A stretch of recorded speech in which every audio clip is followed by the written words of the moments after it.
Speaking of St. Louis Saints, you know, on the field, we know how much preparation goes into these games, and we know how much goes in off it with the Saints preparing by studying their playbooks and studying film. And there's one group of Saints that's also studying another book, but not quite the playbook. This one is the good book.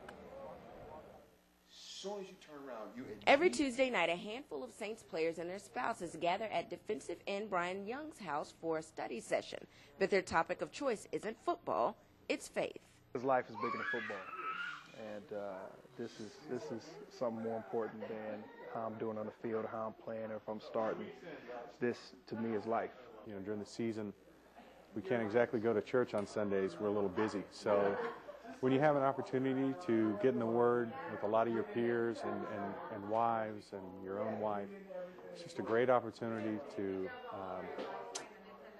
have some spiritual growth.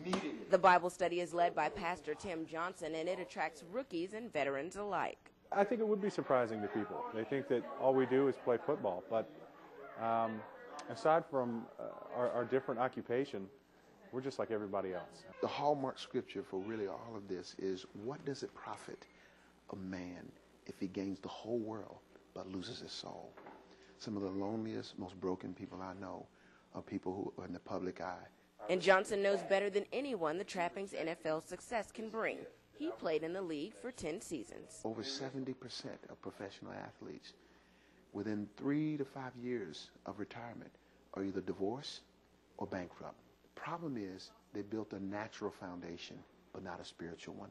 All the men that lived with integrity and were godly men with integrity, not only are they thriving, but their marriages are intact, their children are intact.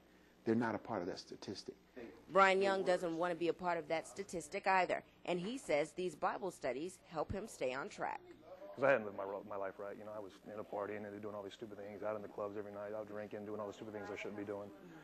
And when and having him, really kind of put a lot of things in perspective. With my son, I don't want to, grow up and tell him how he should do things the right way, and I'm doing things the wrong way. And I'm passionate to see these young guys learn that it's not all about the bling, being in the clubs. It's about being a human being who was created in the image of God. All right, that was a really nice story, I got to admit. Kind of shined a new light on Brian Young and John Stinchcomb, those massive men studying the Bible. That's very nice. And they also have chapel the night before every single game. And here's an interesting fact about Pastor Tim Johnson. He actually lives in Orlando. He's a pastor for the Orlando Outreach Center out there in Florida. And he flies in every Tuesday for that Bible study, and then he flies back out Wednesday. So he only flies in just for that purpose. So I think it's great. And then after that, they go eat sushi. Well, there you go. We're going to talk about sushi in just a second.